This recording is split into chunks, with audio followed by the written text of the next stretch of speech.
Last में क्या पढ़ा था कल? स्वर के बारे में। ठीक है, आज हम पढ़ेंगे व्यंजनों के बारे में कि व्यंजन क्या होते हैं और कितने होते हैं। ठीक है, पहले भी बताया है मैंने आपको कुल वर्णों की संख्या कितनी है।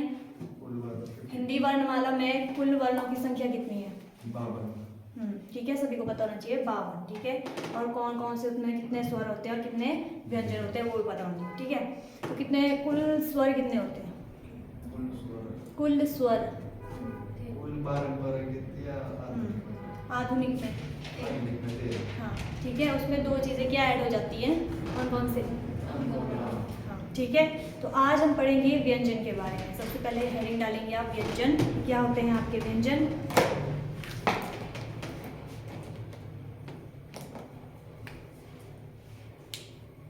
लिखेंगे वे ध्वनियाँ जो, व्यंजन क्या होते हैं हमारे, देखो स्वर होते हैं जिनका हम स्वतंत्र रूप से उच्चारण करते हैं। ठीक है, जो बिना किसी अन्य वर्ण की सहायता से बोले जाते हैं कि नहीं बोले जाते,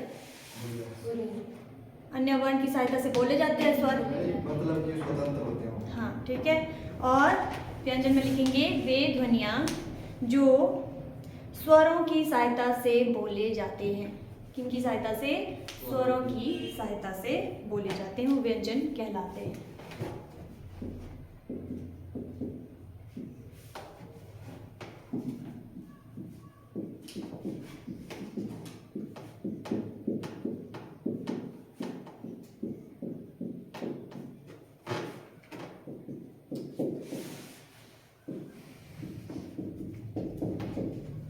इसमें लिखेंगे आप कुल व्यंजनों की संख्या कितनी होगी?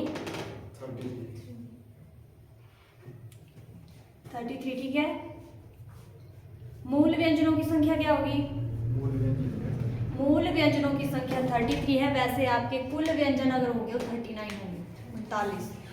वो भी मैंने आपको, जब मैंने वर्णमाला उसमें वर्ण बताए थे आपको, तो उसमें बता दिए मैंने। ठीक है, वो आपने खुद लिखने की कौन कौन से है उसमें। ठीक है, तो कुल व्यंजनों की संख्या कितनी है?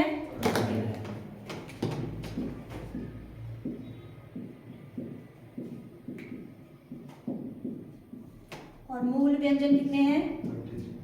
देखो कई बार ऐसा होता है कि आपके 33 के बारे में पूछा जाता है कि कुल व्यंजन, अगर 39 की ऑप्शन ना हो तो। ठीक है, अगर 39 की ऑप्शन है और कुल व्यंजन पूछे जा रहे हैं तो क्या लिखेंगे आप? ठीक है, वैसे तो क्वेश्चन ये वाला ही आता है वैसे कि कुल व्यंजनों की संख्या कितनी है, उसमें 33 ऑप्शन होती है, बाकी नहीं होती कोई भी। ठीक है,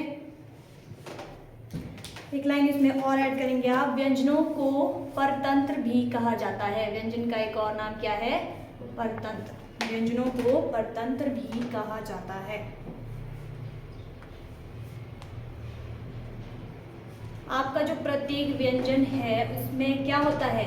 अ की ध्वनि अंतर्निहित होती है। प्रत्येक व्यंजन में अ की ध्वनि निहित होती है। चाहे आप कोई भी व्यंजन ले लो, क ख ग घ, उसमें क्या होता है? अ की जो अस्वर है आपका वो उसके अंदर छिपा हुआ होता है। ठीक है, अभी आप लिखेंगे व्यंजनों के प्रकार। व्यंजन के प्रकार कितने होते हैं? व्यंजन के प्रकार है, बता कुछ?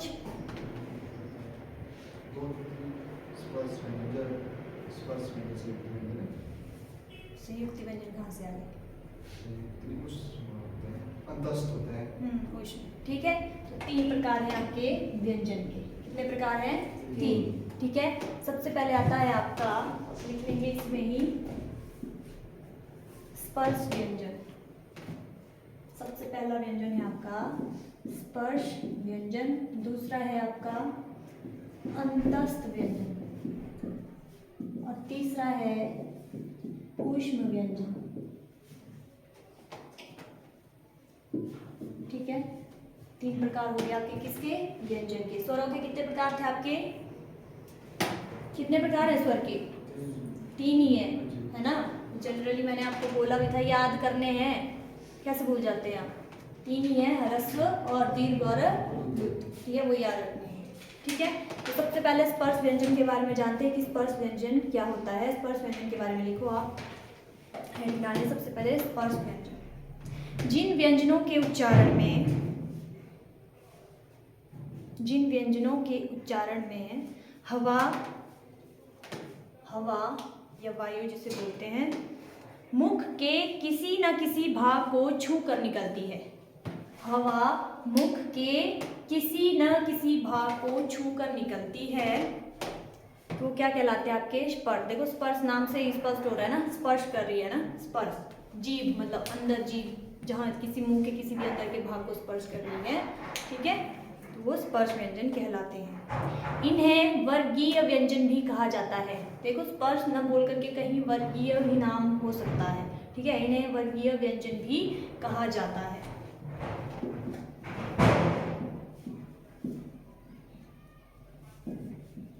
और इनकी संख्या कितनी होती है? 25। यानी इसमें लिखेंगे आप क से लेकर म तक आपके वर्गीय व्यंजन या स्पर्श व्यंजन कहलाते हैं। क से लेकर म तक के व्यंजन स्पर्श व्यंजन या वर्गीय व्यंजन कहलाते हैं। वर्गीय व्यंजन क्यों? क्योंकि इनको वर्गों में बांटा गया है। किसमें? वर्गों में। इनको अलग अलग नाम दिए गए हैं। जैसे क से स्टार्टिंग हो रही है तो कवर्ग हो जाएगा, ठीक है।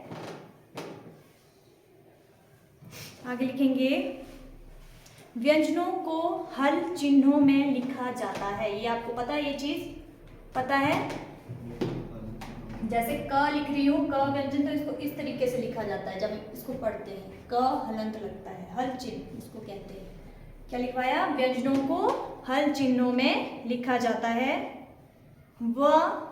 वर्णमाला में इन्हें अक्षर में लिखा जाता है। ये मैंने आपको कल भी बताया था, कल या परसों जब भी बताया है, ठीक है। वर्णमाला में इन्हें अक्षर में लिखा जाता है। अक्षर में क्यों लिखा जाता है? कैसे? क्या होता है उसमें? क्यों है अक्षरात्मक? ये भी बताया है ये भी, लेकिन आप याद नहीं रखते क्योंकि स्वर और व्यंजन इकट्ठा आ रहे हैं उसमें। हाँ जी, तब है अक्षरात्मक, ठीक है। इसके बाद मैंने एक क्वेश्चन दिया था आपको कल कि हिंदी में मूल उच्चारण स्थानों की संख्या कितनी है? कितनी है भाई? बोलो जल्दी। मूल उच्चारण स्थानों की संख्या कितनी है हिंदी में? 5। कौन कौन से, क्या नाम है उनके? तालु, मूर्धा, ओष्ठ। पहले इनके बारे में जान लेते हैं, क्योंकि जब हम अब व्यंजन कर तो हम स्पर्श ही रहे हैं, ठीक है, लेकिन पहले इन उच्चारण स्थानों के बारे में जान लेते हैं। उसके बाद फिर हम साथ में ये जो हमारे व्यंजन है इनके उच्चारण स्थान भी साथ साथ में पढ़ लेंगे, ठीक है। हिंदी में मूल उच्चारण स्थानों की संख्या कितनी है? 5।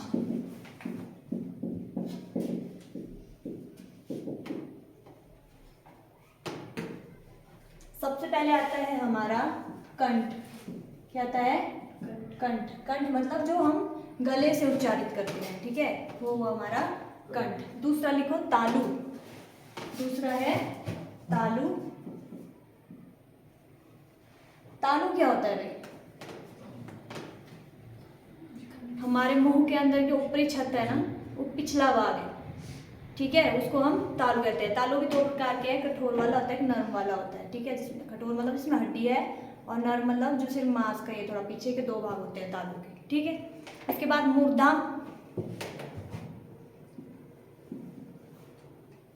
मूर्धा क्या हुआ? मूर्धा जो हमारे मुंह की ऊपरी छत है, दांत के पीछे वाला भाग है। जब जीभ यहाँ पीछे दांत के पीछे लगती है ना ऊपर वाले भाग में, वो मूर्धा होती है हमारी, ठीक है। उसके बाद है हमारा दंत। दंत और फिर ओष्ठ,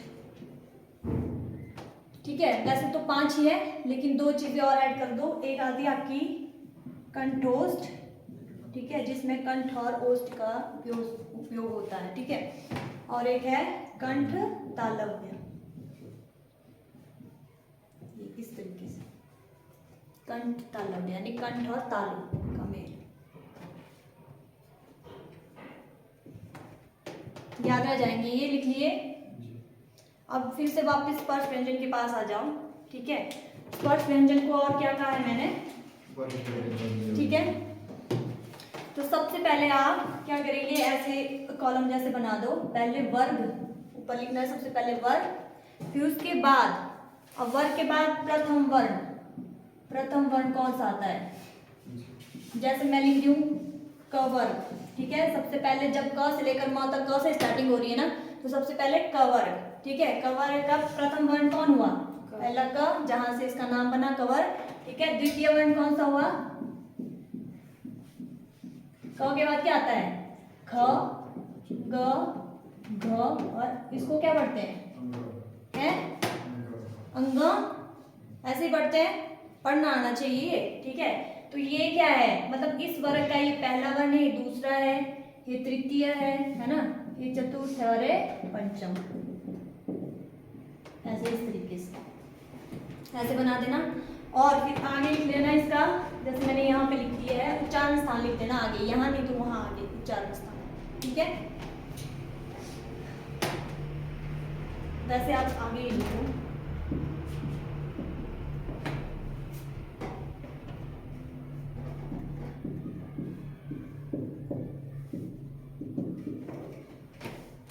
ठीक है, तो ये हो गया पहला आपका कवर्ग। इसके बाद क्या आता है? चवर्ग, ठीक है। च, छ, ज, झ, और फिर क्या आता है? इसको क्या पढ़ते हैं? य। क्या पढ़ते हैं? य। अब इसका उच्चारण स्थान देख लो, क का उच्चारण स्थान क्या है? देखो क को प्रोनाउंस करो, जरा उच्चारण करो। क, ख, ग, घ, ङ, कहाँ से हो रहा है? कंठ से। तो इसका उच्चारण स्थान क्या है? कंठ्य, ऐसे, कंठ्य, ऐसे, ठीक है। कवर्ग का उच्चारण स्थान क्या हुआ? कंठ, ठीक है। फिर चवर्ग, अभी चवर्ग का उच्चारण करो। च, छ, ज, मूर्धा कैसे? ये जो हमारी जीभ है ना, इसका पिछला भाग देखो कहाँ लग रहा है आपका? किसके साथ लग रहा है? तालु के साथ, ठीक है। तो इसका क्या हुआ? तालव्य उच्चारण स्थान। क्या होगा? तालव्य या तालु बोल देते हैं। मतलब इनको कैसे प्रोनाउंस करना है, इनका उच्चारण कैसे करना है, हमने तालु को ध्यान में रखना, तालु से करना है, ठीक है। इस तरीके से पढ़ते हैं इनको। उसके बाद क्या आता है हमारा? टवर्ग, यानी ट, ठ, ड, ढ और न। अभी ट, ठ देखो जीभ आगे जा रही है ना, दांतों के पीछे ऊपरी भाग में लग रही है, इसको ऐसे प्रोनाउंस करते हैं। तो क्या बनेगा? ये मूर्धा या मूर्धन्य भी जिसे बोलते हैं, मूर्धा या मूर्धन्य बोल देते हैं। शब्दों में कंफ्यूजन नहीं रखना, ये एक ही चीज है। फिर आता है आपका तवर्ग, ऐसे त, थ, द, ध और न। अभी क्या हो रहा है? जीभ कहाँ जा रही है हमारी? त, थ, दांतों के साथ लग रही है, त, थ, द, ध, न, ठीक है। तो क्या होगा? दंत, इसका दंत या दंत्य भी बोल देते हैं इसको, ऐसे।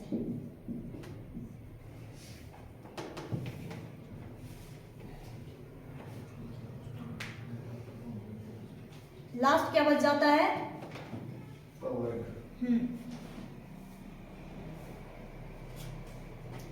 प, फ, ब, भ और म हो गए म तक, क से लेकर म तक। अब प, फ, ब, देखो ओष्ठ का प्रयोग हो रहा है, प, फ, ब, ब, म, ठीक है। तो ये ओष्ठ, ओष्ठ या ओष्ठ्य भी बोल देते हैं। लग गया इतना पता? और इनको क्या बोलते हैं? इनको वर्गीय व्यंजन, ऐसे।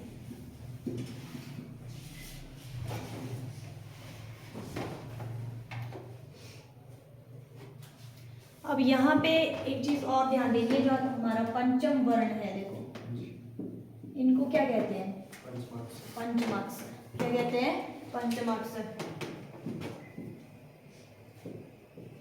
और इनका उच्चारण कहाँ से होगा? नासिका से। इनको नासिक्य भी बोल देते हैं, इन्हीं को स्पेशली, ठीक है। नासिक्य, पंचमाक्षर, 5 है ना ये, ठीक है। हर वर्ग का 5वां वर्ग, ठीक है।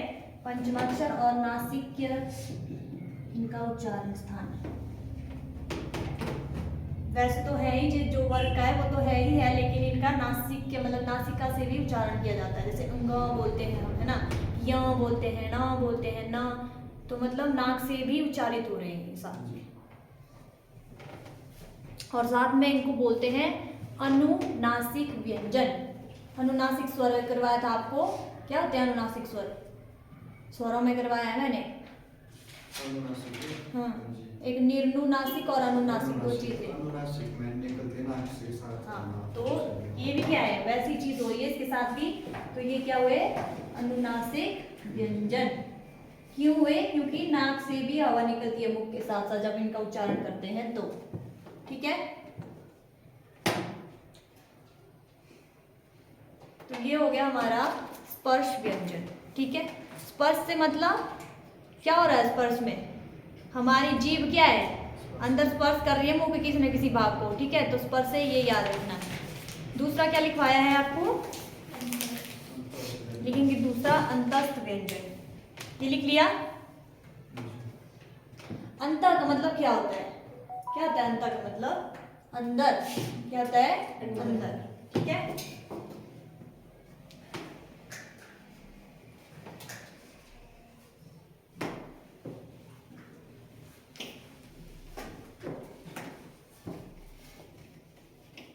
लग रहा है पता कि ऐसे जा रहा है सिर के ऊपर ऊपर से। नए बच्चे जो आए इनको पूछ रही हूँ मैं, लग रहा है पता? ऐसे मेरे सामने नहीं बोलना कि भाई हाँ लग रहा है तो हाँ, नहीं लग रहा है तो नहीं। दोबारा रिपीट हो सकता है ये, ऐसा कुछ नहीं है। ठीक है, दूसरा लिखवाया है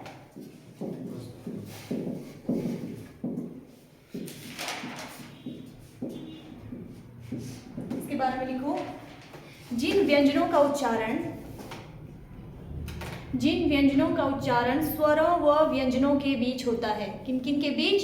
स्वरों और व्यंजनों के बीच होता है।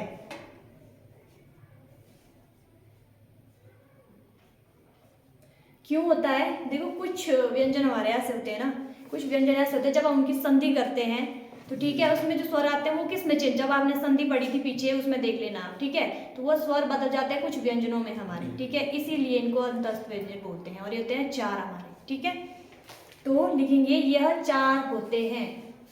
4 कौन कौन से होते हैं? य, र, ल और व। ठीक है, अब इसको इस तरीके से कर लेना, पहले वर्ण लिख लेना और उसके उच्चारण स्थान भी लिख लेना ऐसे। और हाँ, मैंने आपको पहले भी बताया है कि ये जो आपके 4 हैं ये भी आपको याद रखने पड़ेंगे क्योंकि इनको अलग अलग नाम भी दिए गए हैं, य को, र, ल सबको। ठीक है, तो जैसे वर्ण हुआ पहला हमारा य का उच्चारण करो। कहाँ से हो रहा है य का उच्चारण?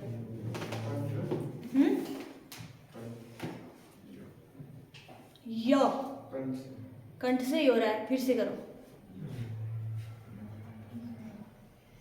सबका कंठ से ही हो रहा है। कंठ से तो हो ही रहा है, वो तो हो गया ही। ठीक है, लेकिन आपकी जीभ कहाँ जा रही है? य। देखो हमारी जीभ थोड़ा तालु के साथ लग रही है तो इसका उच्चारण स्थान तालु है, कंठ मत लिख लेना। क्या है? तालु। तालव्य जिसको बोलते हैं। और इसको साथ में इसका कथित नाम या इसको जो नाम दिया गया है वो है आपका अर्धस्वर। क्या? अर्धस्वर। ठीक है, इसको क्या कहा गया है? अर्धस्वर। फिर बात आती है र की। तो र का उच्चारण स्थान क्या है? र। क्या लग रहा है? अब आप र र र बोलोगे तो अब क्या होगा उसका? र। कंफ्यूजन में ही होगी कि पता नहीं क्या होगा इसका। नहीं, र मूर्धा कहाँ, जीभ तो ऊपर लग ही नहीं रही है बिल्कुल भी। र दंत मूल, र हमारे दांत के मसूड़े के साथ लग रहा है। देखो र जा रही है जीभ। ठीक है, तो इसका क्या होगा? दंत मूल या मसूड़ा। ठीक है, स्लैश में लिख लेना। इसका कोई सेपरेट वो नहीं है कि मूर्धा होगा कि तालु, इसका है दंत मूल आपका। ठीक है,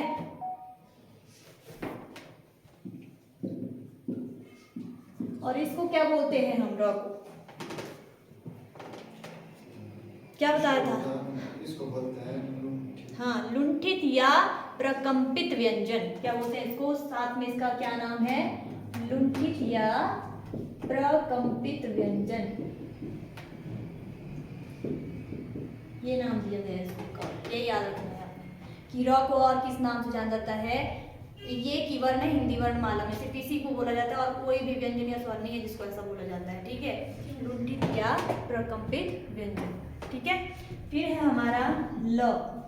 अभी ल का करो। अब ल का भी सेम ऐसा ही होगा। ल देखो जीभ ऊपर वाले दांतों के पास जा रही है ल, देखो जा रही है ना, ल दांत के साथ लग रही है तो इसका भी दंतमूल ही होगा।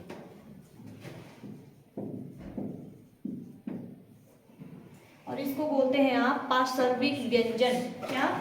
पार्श्विक व्यंजन। कभी कभी ये वाले क्वेश्चन आ जाते हैं, इनमें से आते ही रहते हैं, क्वेश्चन रिपीट होते रहते हैं। पार्श्विक व्यंजन, ऑप्शन बी होगी आपके पास कि इनमें से पार्श्विक व्यंजन कौन सा है। ठीक है,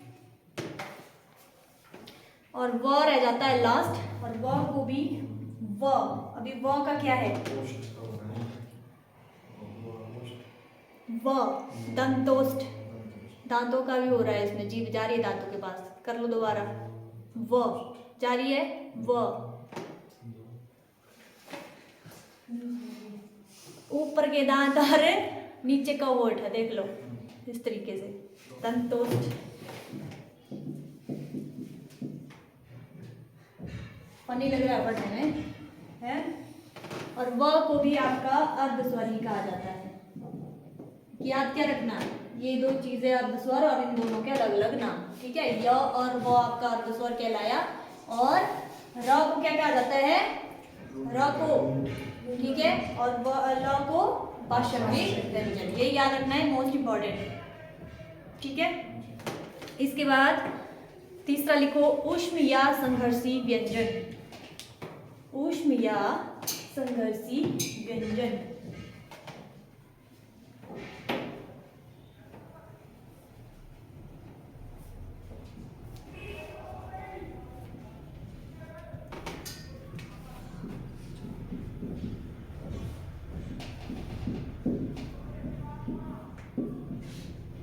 ऊष्म या संघर्षी व्यंजन क्या होते हैं इसके बारे में लिखो।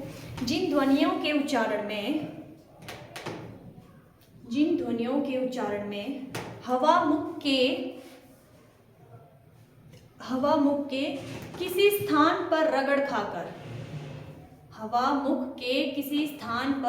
खाकर निकले या गर्मी पैदा करें। जब हम उच्चारण करते हैं तो मतलब थोड़ा संघर्ष करना पड़ता है, उसके लिए थोड़ा क्या ऊष्मा पैदा होती है जब हम उसका उच्चारण करते हैं। ठीक है, जिन ध्वनियों के उच्चारण में हवा मुख के किसी स्थान पर रगड़ खाकर निकले या गर्मी पैदा करे, ऊष्म या संघर्षी व्यंजन कहलाते हैं।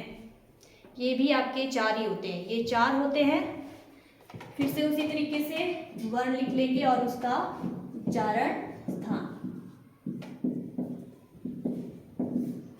अब चार कौन कौन से? श, श और श और फिर ह, ऐसे। अब इनका क्रम भी देख लो, किस श को पहले लिखते हैं, किसको बाद में लिखते हैं। श, और फिर इनके जिससे हम उच्चारण करें उसी से करना है इनका उच्चारण। अगर तालु से करें तो तालु श, है ना। अगर पहले श का, तो अगर मुर्दा से कर रहे हैं तो उसी से श का पढ़ना। जैसे हम कंफ्यूज हो जाते हैं कि इस श को कैसे पढ़ते हैं, इस श को कैसे पढ़ते हैं ना, पहले वाले को कैसे पढ़ेंगे। अभी हमें किसी को बताना है तो हम बोलते हैं शिमला वाला श, है ना, सब्जी वाला स, षटकोण वाला स, इस तरीके से बोलते हैं ना। ठीक है, तो इन्हीं में कंफ्यूजन रहता है कि श को किस तरीके से पढ़े और कैसे लिखे। ठीक है, तो सबसे पहले बात करते हैं हम श की। अब इसको कैसे पढ़ेंगे हम, कौन सा होगा ये? तालु वाला स, इसको बोलेंगे तालु वाला श। ठीक है, तालु से इसका उच्चारण करेंगे हम श, यानी जीभ को हम पीछे वाले मुंह के ऊपरी भाग के पीछे वाले भाग से जीभ को टकराएंगे। यानी जीभ का जो पिछला भाग है वो किससे टच करेगा? मुंह के पिछले भाग के साथ, वो तालु हुआ आपका। ठीक है,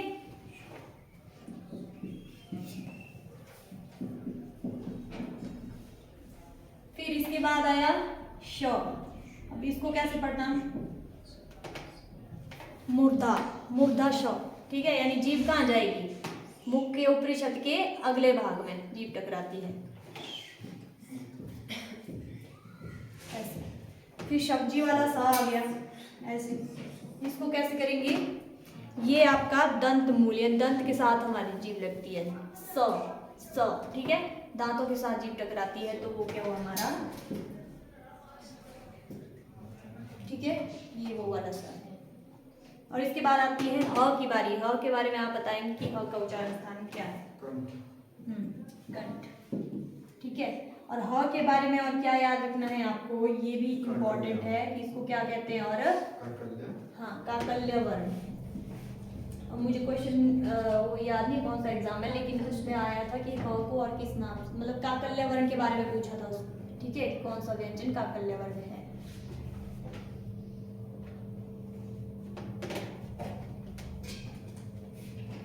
तो ये हो गया आपके व्यंजनों के 3 प्रकार, ठीक है। इसके बाद आता है एक आपका संयुक्त व्यंजन। क्या होता है संयुक्त? एक मैंने संयुक्त स्वर भी गिराया यार। क्या होता है संयुक्त स्वर?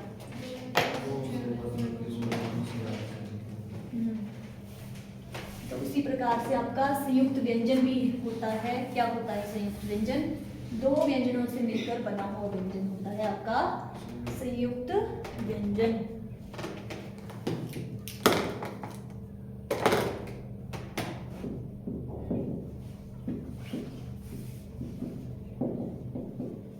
इसके बारे में लिखो।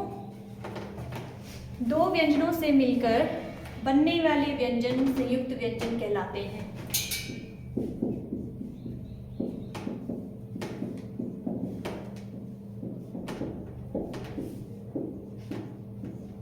दो व्यंजनों से मिलकर बनने वाले व्यंजन संयुक्त व्यंजन कहलाते हैं। अब ये भी आपके 4 होते हैं। ये 4 होते हैं। 4 कौन कौन से? क्ष, त्र, य और श्र। संयुक्त कैसे होंगे? जब हम इनको तोड़ेंगे, अलग अलग करके लिखेंगे तो कैसे बनेंगे ये? क्ष कैसे बनेगा? क और श, ऐसे ये वाला श। और इनका उच्चारण स्थान क्या क्या होगा फिर? कंठ और स का क्या था?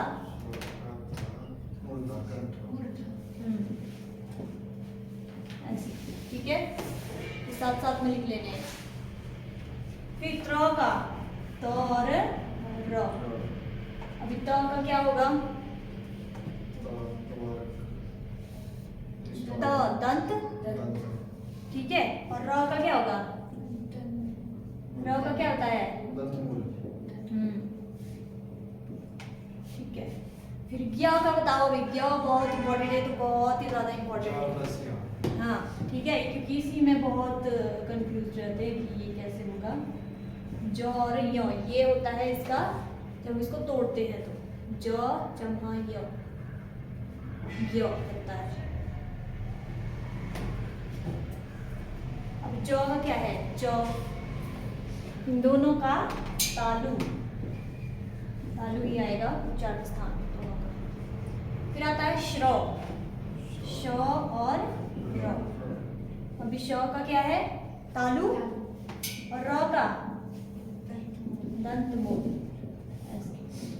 ये हो गया आपका संयुक्त व्यंजन।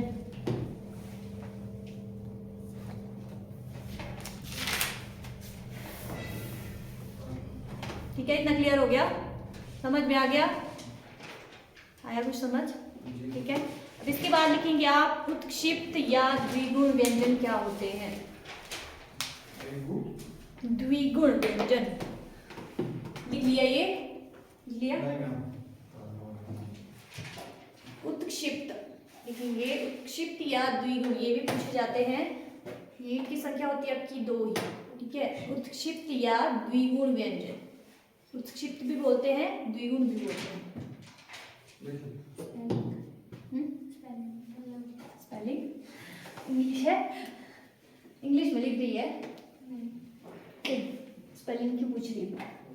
कैसे लिखते हैं?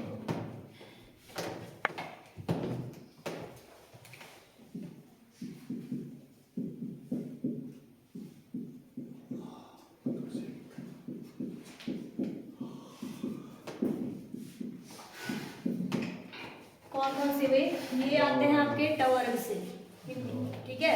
जो आपका टवर्ग है उसी को बोला जाता है उत्क्षिप्त या द्विगुण व्यंजन, क्योंकि वहां से आए हैं आपके कौन कौन से? र और ढ। ये पढ़ना कैसे है? कैसे पढ़ते हैं इसको? ड और ढ। ऐसे जीभ थोड़ा लुढ़क जाती है नीचे, ऐसे ड ढ बोलते हैं ना, जब ड बोलेंगे तो जीभ थोड़ा लुढ़कती है बोलते टाइम, ठीक है। तो इनके बारे में लिखो। जिन व्यंजनों के उच्चारण में जीभ ऊपर उठकर मूर्धा को स्पर्श करती है। किसको? मूर्धा को स्पर्श करती है। जिन व्यंजनों के उच्चारण में जीभ ऊपर उठकर मूर्धा को स्पर्श करती है तथा झटके से नीचे आती है ना। ढ बोलते हैं, अब आप खुद ही बोल लेना कैसे बोलते हैं। तथा झटके से नीचे आती है तो उसे उत्क्षिप्त या द्विगुण व्यंजन कहते हैं।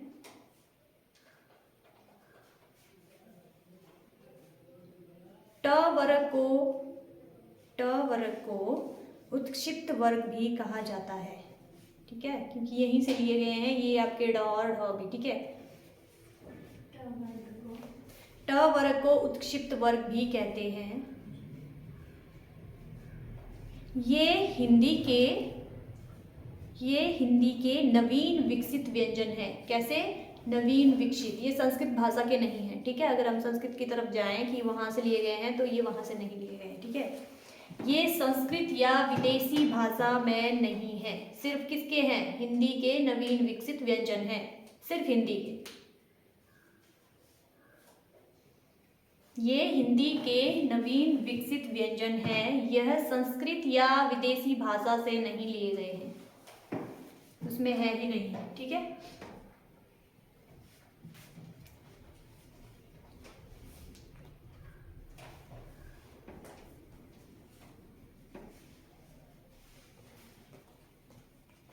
अब इसका उच्चारण स्थान लिख लो। क्या होगा इनका उच्चारण स्थान? मूर्धा। ठीक है, इनका उच्चारण स्थान क्या होगा? मूर्धा। लास्ट कर लेते हैं इसमें एक और। एक आ गया आपका द्विगुण व्यंजन, दूसरा आएगा आपका एक और द्वित्व व्यंजन। द्वित्व व्यंजन, ये वाला क्वेश्चन भी मैक्सिमम टाइम पूछ लेते हैं। द्वित्व व्यंजन क्या होता है? द्वित्व व्यंजन ऐसे लिखेंगे। इसके बारे में क्या होता है ये? जब दो समान व्यंजनों का प्रयोग एक साथ हो और जब दो समान व्यंजनों का प्रयोग एक साथ हो और उनमें से एक हलंत हो।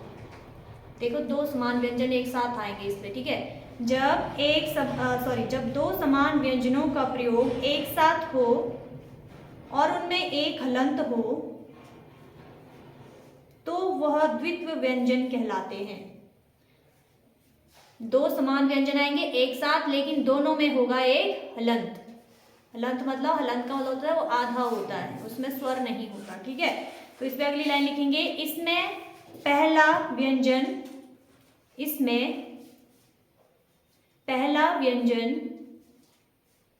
स्वर रहित मतलब स्वर के बिना। ठीक है, स्वर रहित व दूसरा व्यंजन स्वर सहित होता है। पहला क्या होगा? स्वर के बिना और दूसरा स्वर के साथ।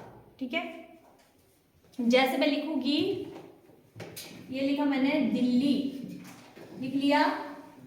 यहां देखो दिल्ली, देखो दो व्यंजन आ रहे हैं इकट्ठा। अब ल क्या है इसमें? एक ल है आधा और एक है पूरा। अब इस ल में क्या है? ल है और अ है, स्वर है ना, और ये है आधा, इसमें कोई स्वर नहीं है, ये स्वर के बिना है। तो क्या हुआ? ये कैसा होगा? द्वित्व व्यंजन। ठीक है, अगर मैं यहाँ पे लिखूं ऐसे तो ये द्वित्व व्यंजन है। क्यों?